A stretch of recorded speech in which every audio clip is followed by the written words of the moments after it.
So the concern is there's no output power. And indeed, when I take the same power supply that was sent to you and plug it in, there's no output power. There's no DC output. I know I've got AC input.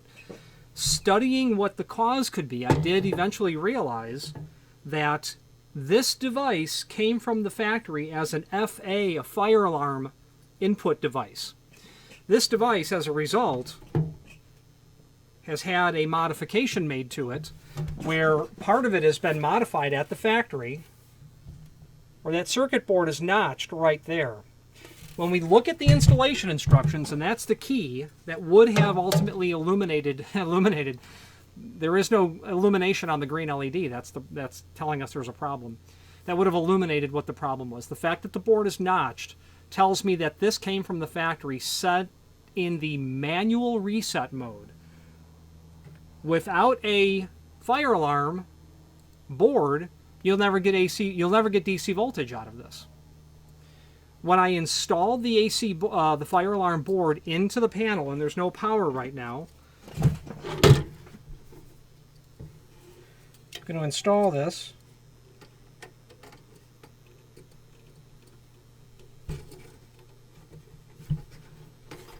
Yeah, so it's installed.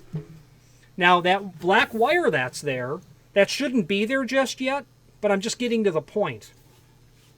You need to then jump those two terminals with a jumper wire. Those two terminals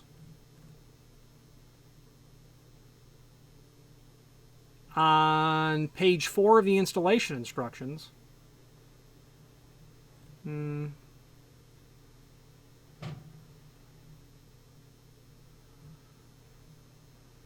Yes, page 4. Page 4 and page 5. The common and the FA. It's never going to work unless those two are jumpered. And I have this jumpered already with that wire. Okay? I'm going to pull that out and show it to you. It's an unnecessarily long piece of wire. It's all I had laying on my desk.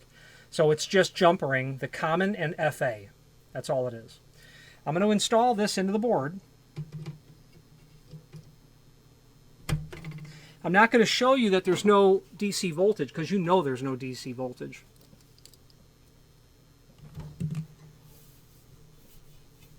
I'm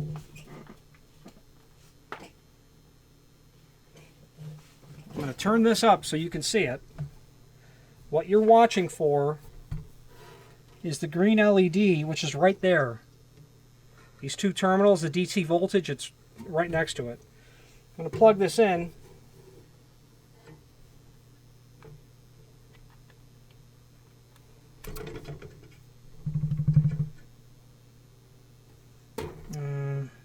Yeah, it's on. You can see it.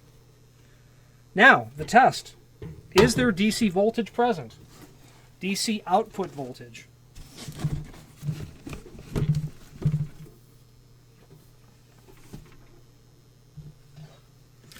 We're going to set this to DC voltage, the maximum range that we think we're going to see. I know that this is set to 12 volts because the jumper up here it's underneath my jumper wire.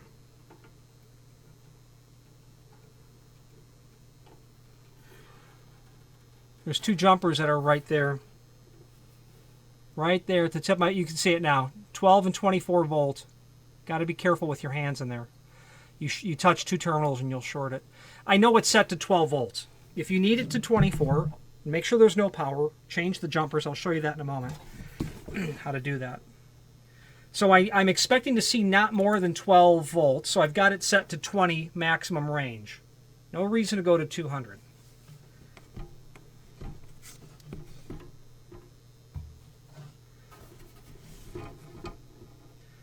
Let's stick our probes at our DC voltage, our DC output. What do you got? 13.63. Perfect. If I were to switch those, I'll get 13.63, but I'm going to get a negative value. Okay, that just means I have got the polarity reversed on my leads. This is now producing DC voltage. No problem at all.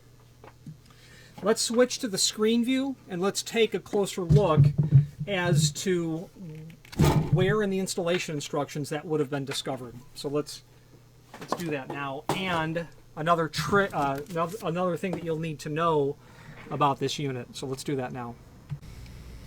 If you are enjoying this video, please click thumbs up or like, and also please consider subscribing to our channel.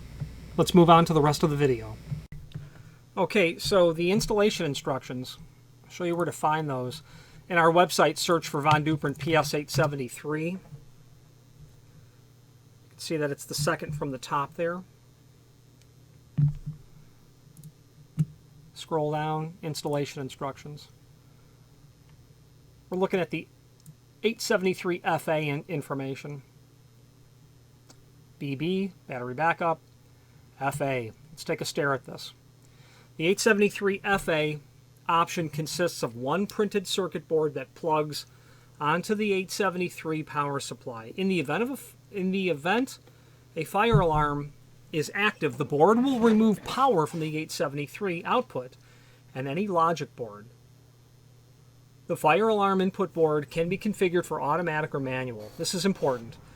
Automatic reset. After a fire alarm condition is terminated, the 873 FA option will immediately restore power to all loads, meaning when the fire alarm condition has been satisfied, you've got power active, a green LED, and everything that's plugged into it should be powered or not powered, whatever, however it's configured.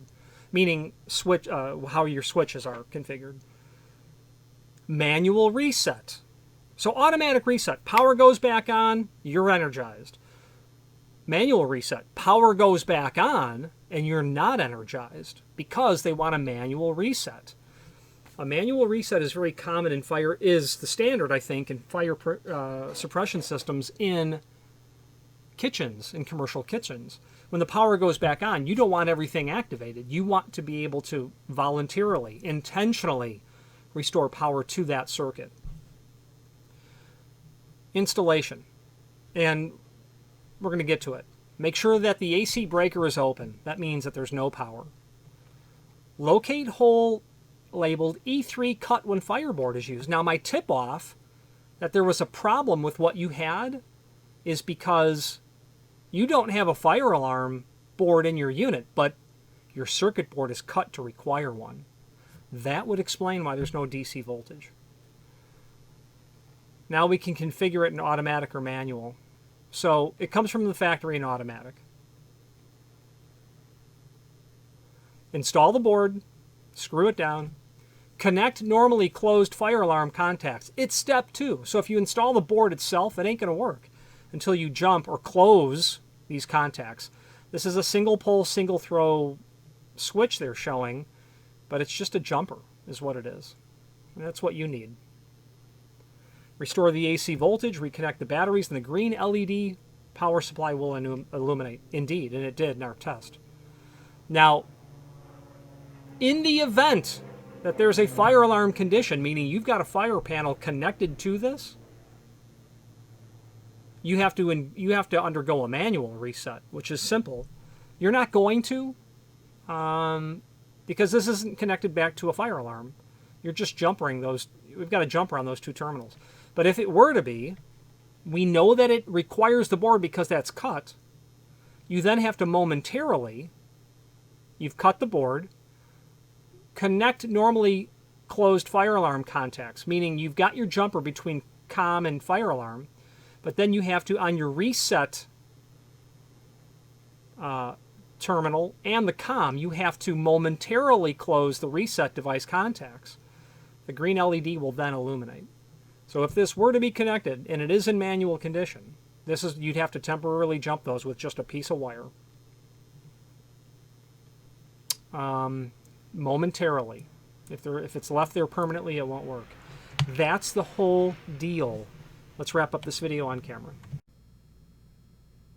If you've not hit subscribe yet, we would very much appreciate if you did, and hopefully you're enjoying this video. Now, let's get back to it. Well, thank you for letting me explain to you exactly what was and is happening while you're not getting output voltage on this device. The box that you have, the other tip-off, is the box that you have says 873FA.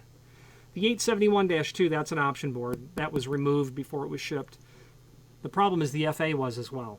So we're going to ship you off that FA board. You will jump those two terminals as I've shown, and you will install it, and you will power it on, and you will have your output voltage. So thank you very much.